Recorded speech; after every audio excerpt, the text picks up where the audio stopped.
नमस्कार दोस्तों, स्वागत है आपका अपने चैनल पर। एक बार फिर से आपके लिए हम बड़ी अपडेट लेकर सामने आए हैं, जहां पर एक एक करके चलेंगे सभी बड़ी खबरों पर और आज की सारी बड़ी अपडेट आप तक पहुंचाएंगे। लेकिन उससे पहले आप इस वीडियो को लाइक कर लीजिए, लाल बटन दबाकर चैनल को सब्सक्राइब करिए और घंटी को दबाकर हमारे साथ लगातार बने रहिए। साथ ही साथ इस वीडियो को अपने लोगों तक शेयर जरूर करिएगा। हम आपको बता दें कि पहली और बेहद बड़ी खबर सामने आ रही है, जहाँ पर राहुल गांधी का मोदी सरकार पर जबरदस्त निशाना। कहा हर बार एक ही पागलपन किया जा रहा है, अलग अलग नतीजों की उम्मीद कर रहे हैं। हम आपको बता दें कि कांग्रेस पार्टी के सांसद ग्राफ को जारी करते हुए लॉकडाउन के चारों फेज की तुलना करते हुए उन्होंने अलग अलग फील्ड के अंदर एक्सपर्टों से चर्चा के बाद ये बात कही है। उन्होंने कहा कि हम लगातार 4 फेज के अंदर लॉकडाउन करने के बावजूद भी अपनी स्थिति को संभाल नहीं पाए हैं और बार बार एक ही तरह का पागलपन देखने को मिल रहा है। अलग अलग नतीजों की उम्मीद की जा रही है, लेकिन काम हर बार एक ही जैसा किया जाता है, एक ही तरह का पागलपन किया जा रहा है। इसी के साथ मोदी सरकार पर बेहद ही सख्त लहजे में राहुल गांधी की ओर से ये टिप्पणी की गई है। इसी के साथ दोस्तों चलते हैं एक और बड़ी खबर की तरफ, जहां पर चाइना और पाकिस्तान को 56 इंची सीना दिखाने की बात करने वाले मोदी सरकार के लिए बहुत बड़ी खबर सामने आई है। जहां पर दोस्तों भारत और नेपाल के बीच में इससे खराब रिश्ते आज तक नहीं हुए हैं। हम आपको बता दें कि नेपाल की सरकार एक कानून लेकर आई थी, जिसको नेपाल की संसद ने पास कर दिया है, जिसके तहत भारत के जो क्षेत्र हैं उसको नेपाल ने अपना बताया है और नेपाल के लिए ये अब एक नया मुद्दा बन गया है, जहां पर भारत के खिलाफ नेपाल के लोगों को लगातार भड़काया जा रहा है। दरअसल दोस्तों ये बड़ी अपडेट इसलिए भी है क्योंकि नेपाल की संसद ने विवादित नक्शे को मंजूरी दे दी है और लिपू लेक, काला पानी और लिपियाधुर को अपना बताया है, जिसके बाद ये बड़ी अपडेट के तौर पर देखी जा सकती है। जहां पर मोदी सरकार चाइना को लाल आंख दिखाने की बात कर रही थी। आज भारत के पाकिस्तानी बॉर्डर पर लगातार पाकिस्तान के द्वारा आतंकवादियों का घुसपैठ कराया जा रहा है। चाइना की ओर से भारत की जमीन पर घुसपैठ की गई है और अभी ये जानकारी सामने आ रही है, जहां पर नेपाल ने भी भारत के खिलाफ मोर्चा खोलते हुए अब नक्शे में बदलाव कर दिया है। दरअसल दोस्तों नेपाल के अंदर सभी विपक्षी पार्टी और सत्ताधारी पार्टी ने मिलकर इस कानून को पास किया है, जो और ज्यादा बुरी खबर भारत के लिए हो सकती है। अगर आप भी मानते हैं कि नेपाल को इस पूरे मामले को लेकर सख्त से सख्त लहजे में भारत को जवाब देना चाहिए, तो आप कमेंट बॉक्स में लिखकर जरूर बता सकते हैं। इसी के साथ एक और जानकारी सामने आ रही है, जहां पर दोस्तों मोदी सरकार को बड़ा झटका देते हुए प्रधानमंत्री की आर्थिक सलाहकार परिषद की सदस्य ने राहत पैकेज में सुधार की गुंजाइश को लेकर बड़ी बात कही है। प्रधानमंत्री की आर्थिक सलाहकार परिषद की सदस्य आसिमा गोयल ने कहा कि कोरोना वायरस महामारी प्रभावित अर्थव्यवस्था के लिए सरकार की ओर से 20,97,000 करोड़ रुपए देने के राहत पैकेज में और भी सुधार की गुंजाइश है। हम आपको बता दें कि प्रधानमंत्री की आर्थिक सलाहकार परिषद के आसिमा गोयल की ओर से ये बयान सामने आया है, जिसके बाद मोदी सरकार को लेकर सवाल खड़े हो रहे हैं कि अपने ही सरकार चलाने वाले लोगों ने ही सवाल खड़े करने शुरू कर दिए हैं। इसी के साथ एक और अपडेट सामने आ रही है, जहां पर दोस्तों डोनाल्ड ट्रंप का शासन अब अमेरिका में खत्म होता हुआ दिखाई दे रहा है। जहां पर अमेरिका के बड़े बड़े सर्वे ने बताया है कि डोनाल्ड ट्रंप के लिए अब एक बार फिर से अमेरिका का राष्ट्रपति बनना बहुत दूर की कौड़ी दिखाई दे रहा है। और इसी के साथ अमेरिका के राष्ट्रपति डोनाल्ड ट्रंप ने कहा कि मेरी अगर हार होती है तो अमेरिका के लिए बहुत बुरा होगा। और इसी के साथ उन्होंने कहा कि मैं शांति से अपना इस्तीफा दे दूंगा। हम आपको बता दें कि ये बड़ी अपडेट इसलिए भी है क्योंकि प्रधानमंत्री अमेरिका के राष्ट्रपति डोनाल्ड ट्रंप के लिए चुनावी प्रचार करके आए थे, जिसके बाद दूसरी पार्टी यानी अमेरिका की डेमोक्रेटिक पार्टी ने भारत को लेकर भी अपना सख्त लहजा रखा है और साफ तौर पर भारत के प्रधानमंत्री के द्वारा जो किया गया है उसके बाद भारत और अमेरिका के संबंधों में खटास देखने को भी मिल सकती है। और चाइना के साथ हमारा पहले से ही विवाद चल रहा है। एक और जानकारी सामने आ रही है, जहां पर नेपाल में सरकार के खिलाफ जबरदस्त प्रदर्शन हुआ है। 7 विदेशी नागरिकों समेत 10 लोगों को गिरफ्तार किया गया है। दरअसल दोस्तों कोरोना महामारी को लेकर नेपाल की सरकार पूरी तरह से विफल दिखाई दे रही है। ऐसा इसलिए कहा जा रहा है क्योंकि नेपाल भी पूरी तरह से कोरोना पर काबू करने में विफल रहा है और नेपाल के प्रधानमंत्री भारत पर कोरोना फैलाने का आरोप लगा रहे हैं। इसी के साथ एक और जानकारी है, जहां पर उत्तर प्रदेश के सीएम अखिलेश यादव ने नेपाल के मामले को लेकर एक बड़ा बयान देते हुए कहा कि एक तरफ सरकार आंतरिक रूप से कोरोना की चुनौती से जूझने में नाकाम दिखाई दे रही है, दूसरी तरफ लद्दाख में भारत चीन एलएसी पर तनाव और अतिक्रमण की खबर सामने आ रही है। कुछ भी स्पष्ट नहीं हो रहा है। नेपाल से भी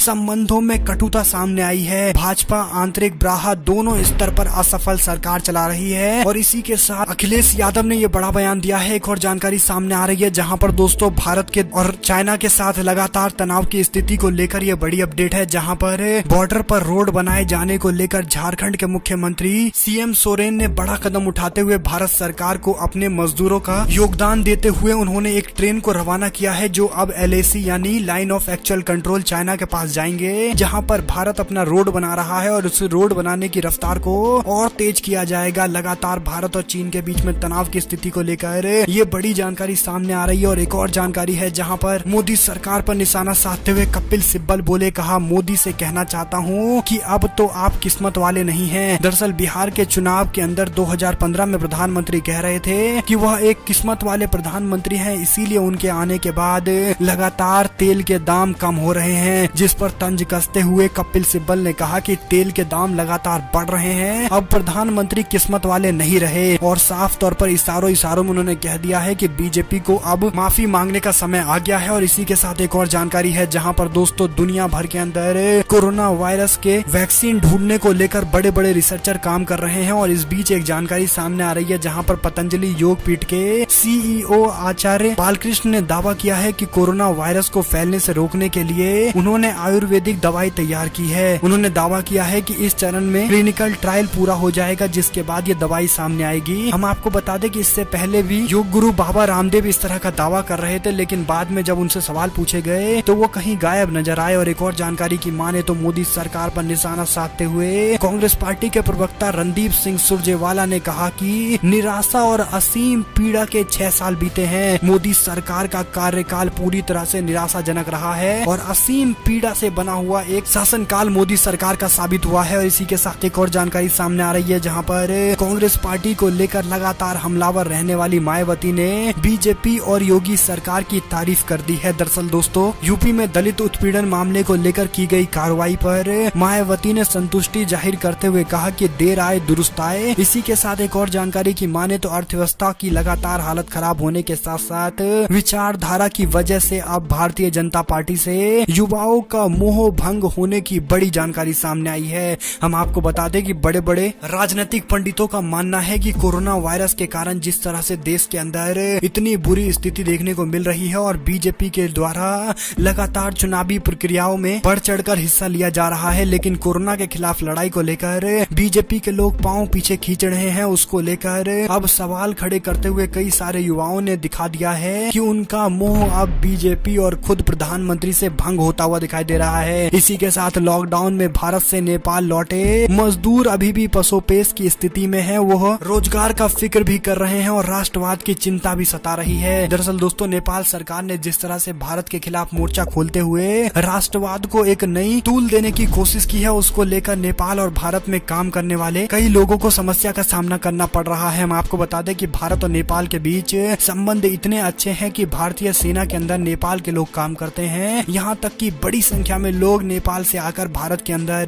कई हिस्सों में जाकर व्यापार करते हैं। इस तरह से लगातार नेपाल के साथ भारत के संबंध खराब होने के बाद अब उन लोगों की समस्याएं बढ़ गई है, जहां पर एक और रोजगार है, दूसरी और राष्ट्रवाद है। और इसी बीच एक और जानकारी की माने तो कांग्रेस पार्टी के बिहार के अध्यक्ष मदन मोहन झा ने कहा कि महागठबंधन पूरी तरह से मजबूत है, लेकिन महागठबंधन के अंदर दूरी पाटने का काम आरजेडी को करना चाहिए। तेजस्वी सिर्फ आरजेडी के सीएम उम्मीदवार नहीं है। हम आपको बता दें कि बिहार के अंदर विधानसभा चुनाव से पहले महागठबंधन को लेकर एक बड़ी जानकारी सामने आ रही है, जहां पर तेजस्वी यादव को आरजेडी ने अपनी पार्टी का सीएम चेहरा घोषित कर दिया है, लेकिन महागठबंधन में इसको लेकर असमंजस की स्थिति बनी हुई है। इस बीच नीतीश कुमार के मंत्री ने दावा किया है कि आरजेडी और कांग्रेस पार्टी के विधायक मंत्री पाला बदलने को तैयार हैं। हम आपको बता दें कि बिहार प्रदेश कांग्रेस पार्टी के अध्यक्ष मदन मोहन झा ने एबीपी न्यूज से बात करते हुए ये कहा है और नीतीश कुमार नहीं बल्कि जनता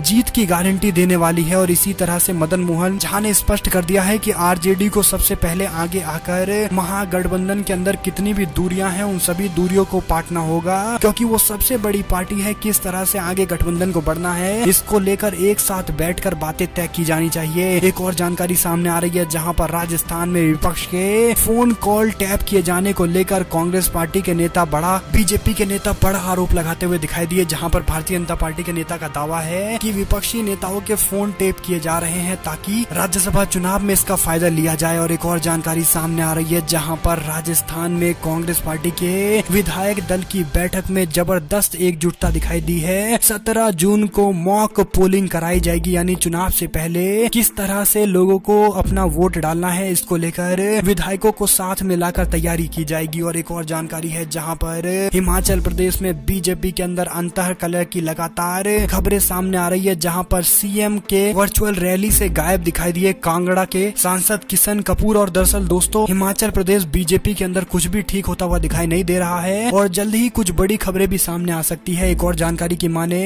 तो कोविड-19 संकट के चलते दुनिया में 1 अरब से अधिक लोग अत्यंत गरीब हो सकते हैं, रिपोर्ट में दावा किया गया है। किंग्स कॉलेज लंदन और ऑस्ट्रेलियन नेशनल यूनिवर्सिटी के शोधकर्ताओं की ओर से एक अध्ययन किया गया जिसमें ये जानकारी दी गई है। मध्यम वर्ग वाले विकसित देश यानी भारत जैसे देशों को वैश्विक स्तर पर गरीबी को बढ़ाने का जिम्मेदार माना जाएगा। और इस तरह से उन्होंने दावा किया है कि करोड़ों की संख्या में लोग गरीबी की एक बार फिर से खाई में धकेल दिए जाएंगे, क्योंकि जिस तरह से लॉकडाउन और इन सभी का इस्तेमाल किया जा रहा है उसका सीधा असर गरीबों पर पड़ रहा है। और एक और जानकारी सामने आ रही है जहां पर दिल्ली, महाराष्ट्र समेत 5 राज्यों में बेड और वेंटिलेटर्स की कमी का अनुमान केंद्र सरकार ने लगाया है। दरअसल दोस्तों केंद्र सरकार को इस मुश्किल की घड़ी में सभी राज्यों को एकजुट करके भारत को आगे कोरोना के खिलाफ लड़ाई में मजबूत करने का काम करना चाहिए, क्योंकि दिल्ली, महाराष्ट्र और तमाम बड़े बड़े शहरों के अंदर कोरोना के मामले तेजी से बढ़ रहे हैं। और ऐसे में समन्वय बिठाना और एक एक करके इन सभी मुद्दों पर अपनी तैयारियों को लेकर अध्ययन करना, यह काम अब सेंट्रल गवर्नमेंट का सबसे ज्यादा है। और ऐसे में अगर आप मानते हैं कि सेंट्रल गवर्नमेंट को पूरे मुद्दे को लेकर जल्द से जल्द बड़े कदम उठाने जाने चाहिए तो आप इस वीडियो को लाइक करिए, लाल बटन दबाकर चैनल को सब्सक्राइब करिए, घंटी को दबाइए, हमारे साथ लगातार बने रहिए। जुड़े रहने के लिए सभी दोस्तों का बहुत बहुत धन्यवाद। आप लोग देख रहे थे आपका अपना चैनल। जय हिंद, जय भारत, वंदे मातरम।